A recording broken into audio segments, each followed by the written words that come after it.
ഈ പറയുന്ന സ്വർഗത്തിലും നരകത്തിലും ഇന്നവർ കടക്കും ഇന്നവർ കടക്കില്ല എന്ന് പറയുന്ന രീതിയിലുള്ള സംസാരം പരിശുദ്ധ ഇസ്ലാമിൽ ഖുർആനിലും അഷ്റഫുൽ ഖൽഖ് സ്വല്ലല്ലാഹു അലൈഹി വസല്ലമ തങ്ങളുടെ വിവരണത്തിലും കൃത്യമായി ഇന്നയാൾ എന്ന് പേര് പറഞ്ഞിട്ടുള്ള ആളുടെ കാര്യത്തിലല്ലാതെ മറ്റൊരു വ്യക്തിയുടെയും കാര്യത്തിൽ ആ വ്യക്തിയുടെ പേര് പറഞ്ഞുകൊണ്ട് ഇയാൾ നരകത്തിലാണെന്നോ ഇയാൾ സ്വർഗത്തിലാണെന്നോ പറയാൻ പറ്റില്ല, പാടില്ല എന്നാണ് ഇസ്ലാമിൻ്റെ നിലപാട്.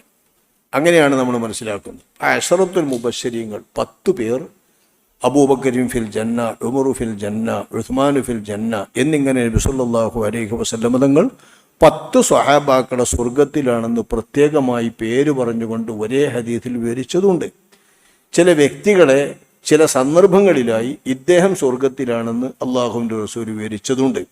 ഇന്നാലിന്ന ആൾ ഈ വാതിലൂടെ വരുമ്പോൾ അവർ സ്വർഗത്തിലാണെന്ന് വിവരിച്ചവരുണ്ട്.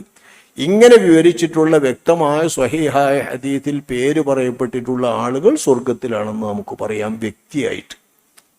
അല്ലാത്ത ഒരാളെ പറ്റിയും എത്രത്തോളം എന്ന് വെച്ചാൽ ചെറിയ ഒരു ചോര പൈതൽ മരണപ്പെട്ടപ്പോൾ ഉസ്ഫൂർ മിൻ അസാഫീരിൽ ജന്ന, സ്വർഗത്തിലെ കിളികളിൽപ്പെട്ട ഒരു ചെറിയ കൂരാറ്റുകിളി എന്ന് ഒരു സംസാരിച്ചു ബഹുമാനപ്പെട്ട മഹദി ആയിഷ റളിയല്ലാഹു അൻഹ. അതുപോലെ ചില സ്വഹാബികളിൽ നിന്നൊക്കെ ഉണ്ടായിട്ടുണ്ട്.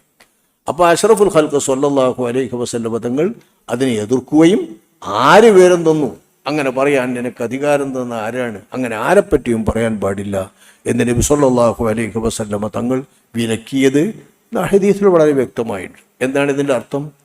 ചെറിയ ഒരു കുട്ടി മരണപ്പെട്ടാൽ ശിക്ഷയൊന്നുമില്ല, അവർക്ക് ദീനിൻ്റെ തക്ലീഫില്ല എന്നുള്ളത് നമ്മൾ അംഗീകരിക്കുന്നൊരു വസ്തുതയാണ്. എന്നാൽ പോലും ഈ കുട്ടി ഇന്ന ആൾ എന്ന് പറഞ്ഞുകൊണ്ട് ഒരു കുട്ടിയെ സ്വർഗത്തിലാക്കാനോ അതല്ലെങ്കിൽ നരകത്തിലാക്കുന്ന കാര്യമോ അങ്ങനെ തന്നെ. അബൂജഹൽ, ഉമയ്യത്ത് മുൻ ഖലഫ് തുടങ്ങി ബദറിലെ ഖലീബ് ബദറിൽ ഇടപെട്ട ആ ആളുകൾ, തബ്ബത്ത് യദാ അബീലഹബിൻ എന്ന് ഖുർആൻ പറഞ്ഞിട്ടുള്ള അബൂലഹബ്, ഇബ്ലീസ് എന്ന് ഖുർആൻ പറഞ്ഞിട്ടുള്ള ആ ഇബ്ലീസ് ശൈത്വാൻ, ഇങ്ങനെയുള്ള നേരിട്ട് നരകത്തിലാണെന്ന് റസൂൽ തിരുമേനിയോ അള്ളാഹുവോ വ്യക്തമാക്കി തന്നിട്ടുള്ള വ്യക്തികളെ അല്ലാതെ ഇന്ന ആൾ നരകത്തിലാണെന്ന് ഒരാളെപ്പറ്റിയും പറയാൻ പാടില്ല എന്നതാണ് ഇസ്ലാമിൻ്റെ നിയമം.